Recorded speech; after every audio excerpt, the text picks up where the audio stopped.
Good morning, Ragtimers. My name is Drew Harper, and I'd be honored to read something. I'd also be honored to be seen anywhere in this beautiful royal purple Jill Sander couture suit purchased where else? At the inimitable Ray's Ragtime.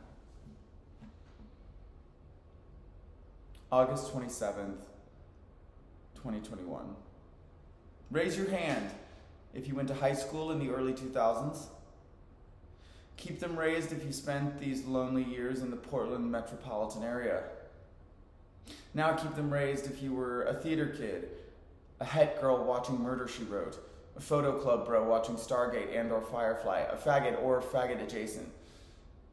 If your hands are still raised, then you know about Ray's Ragtime. And if you were lucky, you know about Ray. As a queer kid growing up off the first 205 exit, too bougie for Central Mill Plain but never quite bougie enough for Cascade Park, there was nothing I loved better than cutting class with my friends and heading across state lines into the big city to go thrifting. Oh, what a thrill it was to wander down Hawthorne, the beatnik's choice.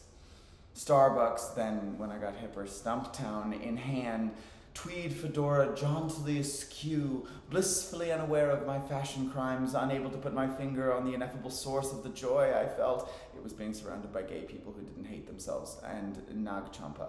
My pockets full of dollars, aching to be squandered on fabulous sartorial finds, having been earned mowing lawns, babysitting, or scrubbing the houses of the upper middle class women who were the majority stakeholders of my broader friend group.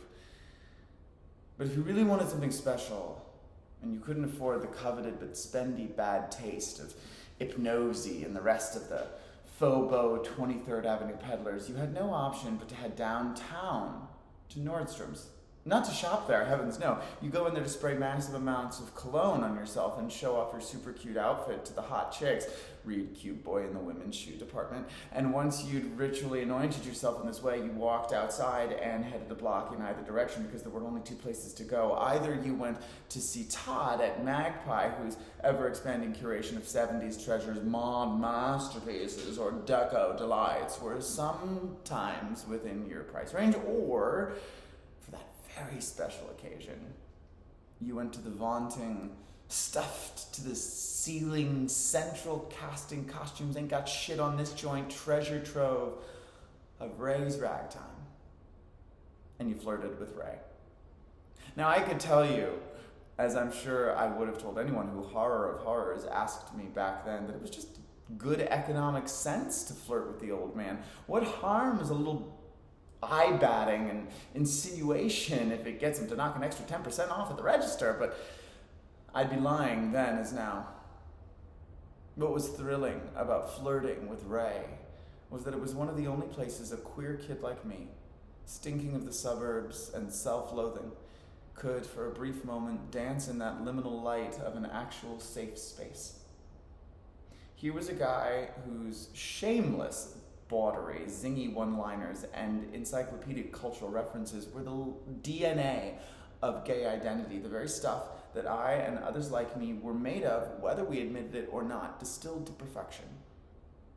In an age of Me Too and demands for accountability, and amongst a generation of queer kids younger than I who take gay cultural acceptability as a matter of course, and learn to curate their friends and partners within the awkwardness and privacy of the internet rather than, as we did, to cruise them in the pulsing urgency of analog spaces, there is no longer an appreciation of or a desire for the kind of tawdry flirtation and snappy Betty Davisry of which Ray was an eternally charming master. And the kids today can't appreciate, pardon me, and the kids today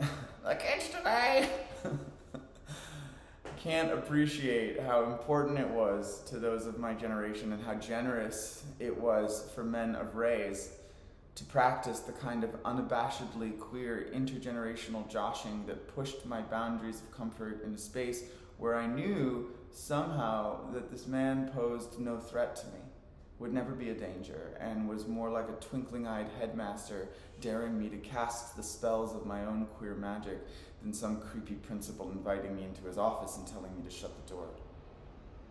These are rituals of generational transference that are perhaps dead for the foreseeable future, and the environments in which they often took place, thrift stores, bookstores, independent coffee shops, are among the casualties of online markets and monoculture.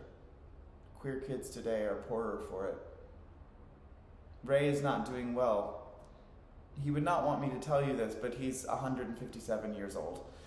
And even though he looks wonderful for his age, the inevitability of time means that even legends get sick, need in-home care, and have staggering health costs.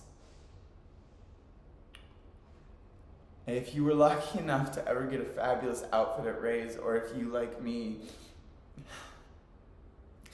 were a gay kid who secretly relished the opportunity to come into the city and trade winks and witticisms with a septuagenarian sartorial sorcerer, please consider donating to Ray's GoFundMe. You'll feel good that you did.